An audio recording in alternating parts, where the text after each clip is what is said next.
मैं तो कहूंगा साहब, आप जो बड़ी बड़ी मूछ रखते हैं जनरल जेडी बख्शी साहब, अगर आप असली बाप की औलाद हैं, अगर आपका असली खून है, तो मैं आपसे अपील करता हूं, आपको जो ना उस वेश्या जैसी लेडीज को कुछ न कुछ कहना चाहिए। अगर आपके मुंह से अगर कुछ नहीं निकला तो मैं यही कहूंगा कि आपका खून असली हो ही नहीं सकता, आप एक सच्चे सैनिक हो ही नहीं सकते, आप फालतू के जो ना दलाल हो बीजेपी के, क्योंकि बीजेपी की औकात सपोर्ट करती है और आप उसके खिलाफ आपकी बोलने की औकात नहीं है। चैलेंज करते हैं कि आप दोबारा अपना मुंह मत खोलना, नहीं तो आपके मुंह के ऊपर काली पोतने सुबेदार चौहान आएगा, आपकी औकात और रोक के दिखा देना।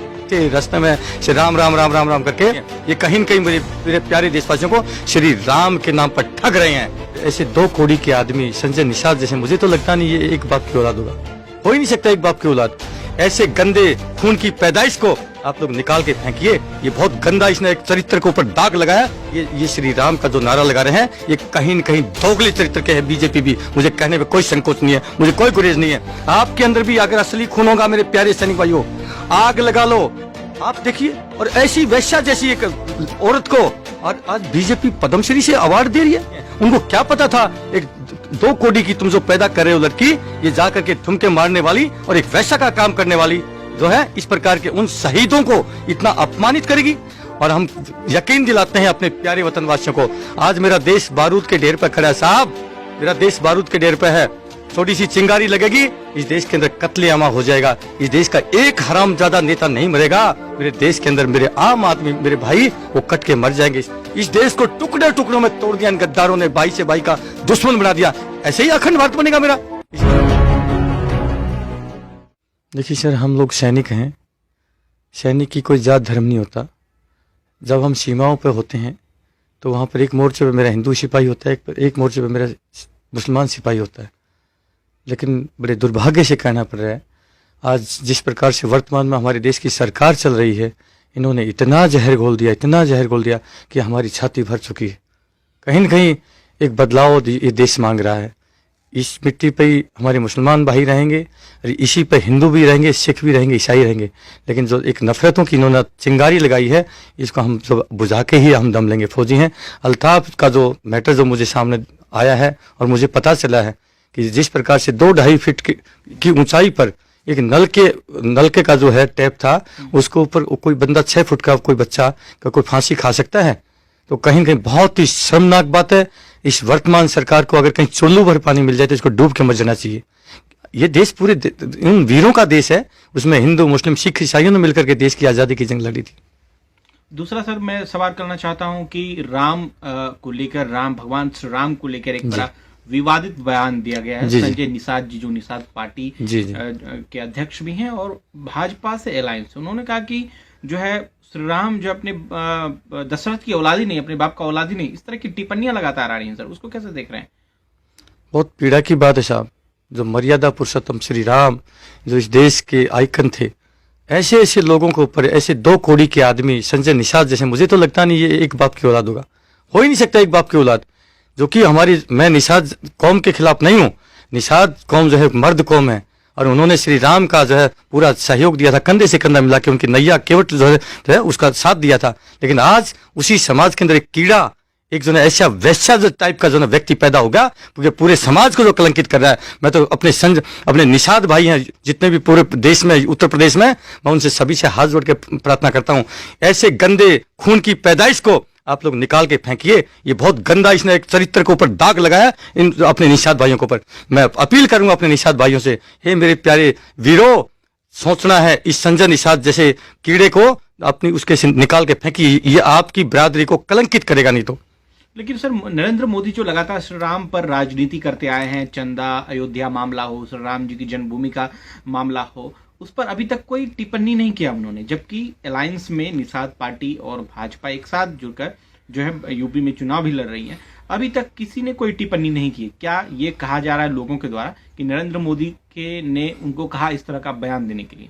देखिए, मैं अपने पूरे सभी देशवासियों से अपील करूंगा, जय श्री राम का नारा तो लगाते हैं, लेकिन आज श्री राम कौशल्या माता के ऊपर जिस प्रकार से टिप्पणी करी है, वो संजय निषाद, उसकी निषाद पार्टी, उस निषाद पार्टी जो कि भारतीय जनता पार्टी की अलायंस है, इनके मुंह में दही जम गई है क्या? उस व्यक्ति को अगर ये अपने साथ अलायंस करते हैं तो मैं पूरे देश के मेरे उन वीरों से, उन अपने हिंदुओं से अपील करूंगा, हे मेरे प्यारे वीरों, आप सच्चे खून के नहीं हैं अगर आपने इस संजय निषाद को और भारतीय जनता पार्टी को, अगर इन्होंने उसके ऊपर एक्शन लेकर के अपनी पार्टी के से बाहर नहीं निकाला, तो आप मान लीजिए कि ये श्री राम का जो नारा लगा रहे हैं, ये कहीं न कहीं दोगले चरित्र के हैं। बीजेपी भी, मुझे कहने में कोई संकोच नहीं है, मुझे कोई गुरेज नहीं है, ये कहीं न कहीं मेरे प्यारे देशवासियों को श्री राम के नाम पर ठग रहे हैं। तो आप लोगों को सचेत होने की जरूरत है मेरे प्यारे देशवासियों। ये बहुत बड़े कालनेमी राक्षस हैं। जैसे राक्षस था, और जब हमारे हनुमान जी बूटी लेने जा रहे थे, रास्ते में श्री राम राम राम राम राम करके वो ठग जो है उसको ठगने की कोशिश कर रहा था, किसी तरह लेट हो जाए। आज ये जो है श्री राम का नाम का चोला पहन करके डुप्लीकेट राम भक्त आज सत्ता में बैठे हैं साहब। इसलिए आप लोगों से मेरी प्रार्थना है, आप लोगों को पहचानने की जरूरत है साहब। कैसे बचाएंगे सर देश को? आप तो फौजी हैं, सरहद पर बहुत जाने दिए हैं, आपने तो देखा भी, गोली भी चलाई होंगी, लेकिन आपके पीठ पीछे हिंदुस्तान में लग रहा है कि पूरा हिंदुस्तान डूब रहा है। आप बॉर्डर पे देश को बचाएंगे या कैसे बचाएंगे? जो लोग सिविलियंस मारे जा रहे हैं, राइट्स में, कम्युनल राइट्स में, अल्ताफ हो गया, अभी त्रिपुरा में राइट्स दंगा, तमाम लोग मर रहे हैं, उसको कैसे बचाओगे सर? देखिए, जब वक्त आ जाता है, हर चीज का एक समय होता है। जब बोलते हैं ना पाप का गड्ढा भर जाता है तो वो फूटता ही फूटता है। अब इन नेताओं का पाप का गड्ढा भर चुका है। मैं गारंटी से कहता हूं साहब, जब हम नादान उम्र में सेना में जाते हैं, वहां पर 18 से 21 साल जब हमारी आयु होती है, पढ़ते लिखते हमारी 18 से 21 साल आयु हो जाती है, हमें किसी प्रकार का कोई, हमारे मनों में किसी के प्रति कोई द्वेष नहीं होता, जाति का, धर्म का, मजहब का। हम 30-30 साल देश की सीमाओं की रक्षा करते हैं, गोलियां खाते हैं, लेकिन जब हम जिस समाज को छोड़ के गए थे 30 साल 35 साल बाद में जब अपने वतन में लौटते हैं, तो अब आके देखते हैं कि मेरे देश का जो भाईचारा था, प्यार मोहब्बत थी, वो नहीं बचा।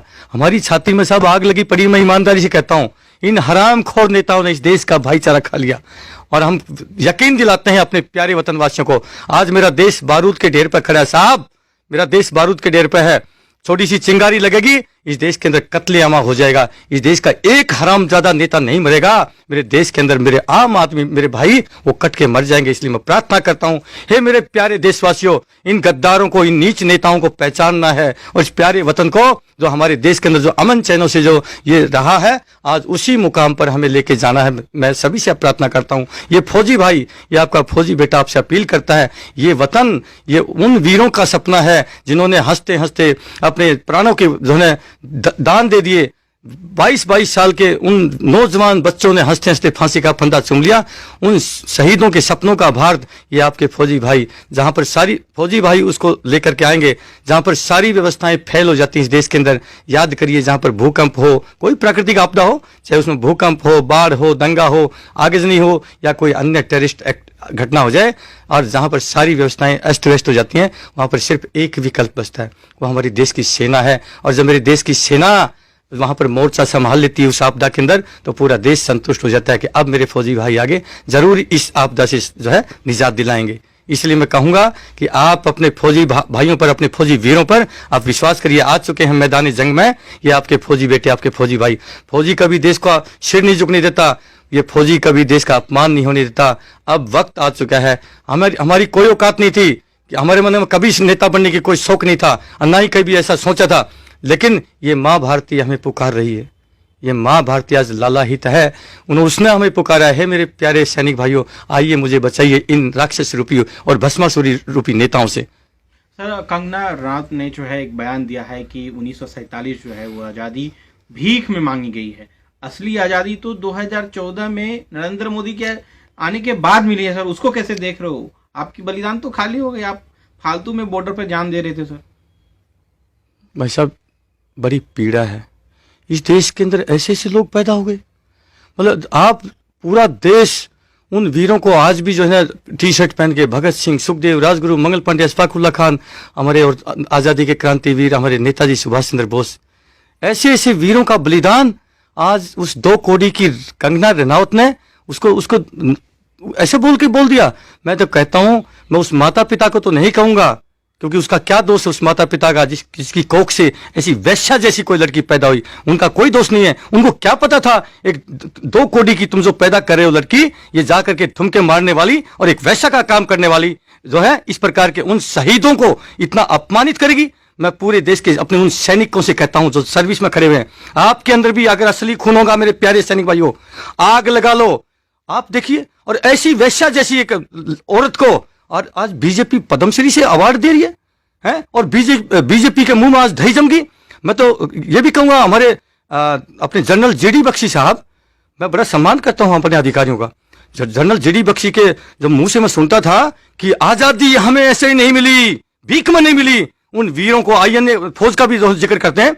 मैं तो कहूंगा साहब, आप जो बड़ी बड़ी मूछ रखते हैं जनरल जेडी बख्शी साहब, अगर आप असली बाप की औलाद हैं, अगर आपका असली खून है, तो मैं आपसे अपील करता हूं, आपको जो ना उस वेश्या जैसी लेडीज को कुछ ना कुछ कहना चाहिए। अगर आपके मुंह से अगर कुछ नहीं निकला तो मैं यही कहूंगा कि आपका खून असली हो ही नहीं सकता, आप एक सच्चे सैनिक हो ही नहीं सकते, आप फालतू के जो ना दलाल हो बीजेपी के, क्योंकि बीजेपी की औकात सपोर्ट करती है और आप उसके खिलाफ आपकी बोलने की औकात नहीं है। आज ये फौजी भाई बोल रहे हैं, आज के बाद अगर आपका कोई मुझे वीडियो मिला मैं आपको जरूर सल्यूट करने आऊंगा। अगर आपने नहीं कहा तो आपको भी हम ये बताते थे, चैलेंज करते हैं कि आप दोबारा अपना मुंह मत खोलना, नहीं तो आपके मुंह के ऊपर कालिक पोतने सुबेदार चौहान आएगा, आपकी औकात रोक के दिखा देना। मोदी, नरेंद्र मोदी और तमाम जो लोग हैं सब, जो लगातार ऐसे लोगों को पद्मश्री दे रहा है और तमाम ऐसे चीज, तो लोग कह रहे हैं कि हिंसा भड़काने का एक ये मौका है, जो ज्यादा बोलेगा, जो मुसलमानों का कत्ल करेगा, जो दलितों के बारे में बोलेगा, उसको जो है पद्मश्री दिया जाएगा। एक ऐसा ट्रेंड चल गया, आप इस बात को मानते हैं? बिल्कुल यही है। देखिए मैं महाभारत में उनका नाम तो नहीं पता मेरे को, कोई एक ऐसा योद्धा था कि वो देखता था कि जो सेना कमजोर पड़ती थी वो उसी की तरफ से लड़ाई लड़ता था, नाम मुझे पता नहीं, माइंड में नहीं आ रहा अभी। ऐसा हम फौजी आदमी साहब, हम इस देश में अन्याय नहीं होने देंगे, हम इस देश के अंदर अन्याय नहीं होने देंगे। इस देश का हर वासी मेरी जान है, मेरा देश का प्यारा वतन है, क्योंकि सैनिक के लिए कोई जात धर्म नहीं होती साहब, सैनिक तो देश के लिए शहीद होता है, सैनिक किसी जात धर्म के लिए होता। अब हम आ चुके हैं मैदान में, हमें पूरा यकीन है कि ये पूरा देश इन सैनिक भाइयों को अपने दिल से लगाएगा और हम यकीन दिलाते हैं, जैसे एक न्याय संगत होता है ना, एक घर में एक माता होती है और अगर उसके 4 बच्चे हैं तो सभी को बराबर नजर से देखती है, अगर वो बराबर नजर से नहीं करती, उनके साथ न्याय नहीं करती तो माता कहलाने लायक नहीं है। आज इस देश के नेता हैं, ये न्याय संगत नहीं साहब, इनके अंदर ये जाति फलाना दिख रहा है, सब ऐसा नहीं है। इस देश का एक एक व्यक्ति मेरा प्यारा वतन है, ये धरती बंगले पहाड़ थोड़ी वतन है, अरे वतन तो यहाँ के प्यारे प्यारे प्यारे मेरे देशवासी हैं, हिंदू मुस्लिम सिख ईसाई, ये मेरा प्यारा वतन है और इस वतन को हम टूटने नहीं देंगे। हम चैलेंज करते हैं नेताओं को, हरामखोरों को, तुम्हारी औकात हो तो रोक के दिखा देना, इस वतन का एक एक व्यक्ति अनमोल है। हाँ इतना भी कहेंगे यदि इस देश के अंदर सारे मुसलमान खराब नहीं है, कुछ लोग भ्रमित हैं, उन भ्रमित लोगों ने यदि इस देश की मुर्दाबाद करी तो उनको मुर्दा करने में हम देर नहीं लगाएंगे। हम मोदी जैसे कायर नहीं है, हम मोदी जैसे कायर नहीं है, देश की मुर्दाबाद नहीं होने देंगे साहब। देश का चाहे हिंदू करे चाहे कोई मुसलमान करे, हमारा कोई दुश्मन नहीं है, लेकिन देश की मुर्दाबाद, क्योंकि हम देश के लिए अपनी जान कुर्बान करते हैं, देश की कोई मुर्दाबाद करेगा तो हम उसको कैसे बर्दाश्त करते हैं साहब। इसलिए हम ऐलान करते हैं कि इस देश के अंदर हम देखेंगे हम शासन क्या होता है। एक सैनिक, मैं एक चीज और कहना चाहूंगा, देखिए साहब, हमारे देश में कहते हैं कि गोल्ड मेडल नहीं आए। अभी हम परसों एक किसी टूर्नामेंट में गए थे, स्पोर्ट्स एक्टिविटी थी सोहना डिस्ट्रिक्ट में, गुड़गांव में, वहां गए, वहां देखा 440 वैकेंसी है स्पोर्ट्स टीचर की और टोटल 440 वैकेंसी के अंदर से टोटल 46 जो है वहां पर अभी फिलहाल जो टीचर हैं, 400 लगभग 400 से मोर देन 400 वहां टीचर ही नहीं अपॉइंटमेंट है। जब हमारे प्लेयर कहां से पैदा होते हैं, गांव देहात से, ग्रास रूट से आते हैं, और जब उन बच्चों को टीचर ही नहीं मिलेंगे तो आप बताइए क्या हमारे देश का स्तर होगा। टोटली इस देश की 12 लाख सेना है, 12 लाख। मैं अपनी सेना पर गर्व करता हूं, महसूस करता हूं। 12 लाख सेना के अंदर से एक ओलंपियन गोल्ड मेडलिस्ट पैदा कर दिया 12 लाख सेना ने। सलाम करता हूं अपनी सेना को और मुझे गर्व है मैं उस सेना का हिस्सा रहा हूं। लेकिन ये हरामखोर इस देश के नेता 135 करोड़ जनसंख्या में से एक गोल्ड मेडलिस्ट पैदा नहीं कर पाए। कहीं न कहीं मेरे प्यारे देशवासियों को, मेरे देश के खिलाड़ियों को यह सोचने की जरूरत है, जब क्योंकि इंफ्रास्ट्रक्चर नहीं मिलता, उनको सुविधाएं नहीं मिलती। आप उस प्रकार का उनके अंदर सुविधाएं, उनके मैदान, सारी चीजें अगर देंगे तो इस देश के अंदर प्रतिभा की कमी नहीं साहब। आप कोशिश तो करके देखिए। हाँ हम कोशिश कर रहे हैं, हम अपने लेवल में जितने भी पूरे देश में जाएंगे और जगह जगह से हम अपने संगठन बना चुके हैं और अपने जितने देश के जो पोटेंशियल फुल बच्चे हैं वो जिस फील्ड का उसे वो इंटरेस्ट होगा उसी फील्ड में हम उसके ऊंचाइयों तक लेके जाएंगे। देव जी, हमारे देश के अंदर बहुत सुंदर सा एक वातावरण तैयार किया जा रहा है। मैं देखता हूँ जहाँ ऑफिस में जाओ, एक हमारे भारत का मानचित्र जो है उसके साइड में बर्मा, म्यांमार जो आदि कंट्री हैं उसका नक्शा भी जोड़ रखा है। आपके लेफ्ट साइड में, हमारे इंडिया के लेफ्ट साइड में जो है अफगानिस्तान, पाकिस्तान, इराक, ईरान, ये सारे जोड़ करके एक बड़ा सा सुंदर नक्शा, बड़ा सुंदर लगता है देखने में, बहुत खुशी लगती है मुझे। उसमें बढ़िया से कलर करवा रखा है, गेरुआ कलर, तो देखने में तो बड़ा सुंदर लगता है। ये बात तो करते हैं पूरे जोड़ने की, अगर इन कंट्रियों को जोड़ेंगे पूरा तभी तो अखंड भारत बनेगा। और बड़े दुर्भाग्य से मुझे कहना पड़ा साहब, ये गद्दार इस देश को तोड़ने का काम करते हैं। तरह तरह की सेनाएं बन रही है, सेना तो इस देश की एक ही है ना, कहीं भीम आर्मी, कहीं हमारी करनी सेना, कहीं जाट सेना, कहीं ब्राह्मण सेना, कहीं मुस्लिम सेना। इस देश के अंदर आप मुझे बताइए हो क्या रहा है? देश काम करते हैं देश को तोड़ने का और सपना दिखा रहे हैं देश को जोड़ने का, अखंड भारत की बात करते हैं। हे दोगले लोगों, ये वक्त आ चुका है, ये सब तुमको पूरे देश के लोग पहचान चुके हैं। देश अखंड भारत कैसे बनेगा? मैं आपसे पूछना चाहता हूं, अखंड भारत तो जोड़ने से बनेगा ना साहब।